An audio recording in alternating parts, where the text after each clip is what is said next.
ಕಡಬ ತಾಲೂಕಿನ ಆಲಂಕಾರು ಗ್ರಾಮದ ಶ್ರೀ ದುರ್ಗಾ ಪರಮೇಶ್ವರಿ ದೇವಸ್ಥಾನದ ಬ್ರಹ್ಮಕಲಶೋತ್ಸವ ಕಾರ್ಯಕ್ರಮಕ್ಕೆ ಭಕ್ತಾದಿಗಳು ಹೊರೆಕಾಣಿಕೆ ಸಮರ್ಪಿಸುವ ಮೂಲಕ ಚಾಲನೆಯನ್ನ ನೀಡಿದ್ದಾರೆ. ಕೊಯ್ಲಾ, ರಾಮಕುಂಜ, ಹಳೆನೇರಂಕಿ, ಪೆರಾಬೆ, ಅಲಂಕಾರು, ಕುಂತೂರು, ಕುದ್ಮಾರು, ಸವಣೂರು, ಕಾಣಿಯೂರು, ಚಾರ್ವಕ ಗ್ರಾಮಗಳಿಂದ ಆಗಮಿಸಿದ ಭಕ್ತಾದಿಗಳು ಆಲಂಕಾರು ಪೇಟೆಯ ಮುಖ್ಯದ್ವಾರದ ಬಳಿ ಸೇರಿ ಮೆರವಣಿಗೆಯಲ್ಲಿ ಸಾಗಿದ್ದು, ಸುಮಾರು 6-7 ಕಿಲೋಮೀಟರ್ ಉದ್ದದ ವಾಹನದ ಜಾಥಾದಲ್ಲಿ ಸಾವಿರಕ್ಕೂ ಮಿಕ್ಕಿ ಹೊರೆಕಾಣಿಕೆ ತುಂಬಿದ ವಾಹನಗಳು ಸಾಗಿದ್ವು. ಮಹಿಳೆಯರ ಕುಣಿತ ಭಜನೆ, ಪೂರ್ಣಕುಂಭ ಸ್ವಾಗತ, ನಾಸಿಕ್ ಬ್ಯಾಂಡ್, ಸಿಂಗಾರಿ ಮೇಳದ ಚೆಂಡೆ ಪ್ರದರ್ಶನ, ಟ್ಯಾಬ್ಲೋ, ಯಕ್ಷಗಾನ, ಪೌರಾಣಿಕ ವೇಷಗಳು, ಛತ್ರಿ, ಚಾಮರ, ಕೊಂಬು, ವಾಲಗ ಮೆರವಣಿಗೆಯ ಉದ್ದಕ್ಕೂ ಮೆರುಗು ನೀಡಿವೆ. ಆರಿಕೋಡಿ ಶ್ರೀ ಚಾಮುಂಡೇಶ್ವರಿ ಕ್ಷೇತ್ರದ ಧರ್ಮದರ್ಶಿ ಹರೀಶ್ ಹಾರಿಕೋಡಿ ಹೊರಕಾಣಿಕೆ ಮೆರವಣಿಗೆಯನ್ನ ದೀಪ ಬೆಳಗಿಸಿ ಉದ್ಘಾಟಿಸಿ ಶುಭ ಹಾರೈಸಿದ್ದಾರೆ.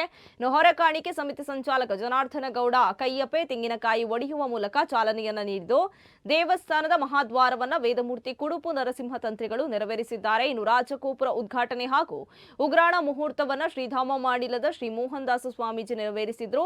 ಕಾರ್ಯಾಲಯವನ್ನ ಮಾಜಿ ಸಚಿವ ಎಸ್ ಅಂಗಾರ ಉದ್ಘಾಟಿಸಿದ್ದಾರೆ. ಇನ್ನು ಭದ್ರತಾ ಕೊಠಡಿಯನ್ನ ಅಭಿಮತ ಟಿವಿಯ ಆಡಳಿತ ಪಾಲುದಾರರು ಡಾಕ್ಟರ್ ಮಮತಾ ಪಿ ಶೆಟ್ಟಿ ಅವರು ಉದ್ಘಾಟಿಸಿದ್ದಾರೆ.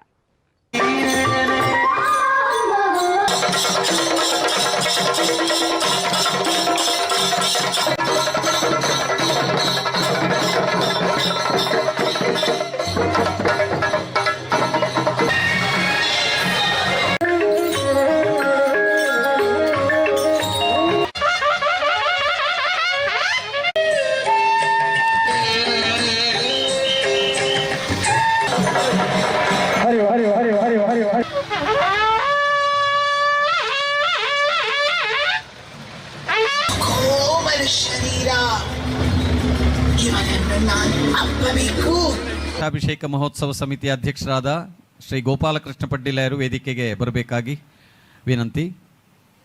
ಇದೀಗ ಸ್ವಾಗತ.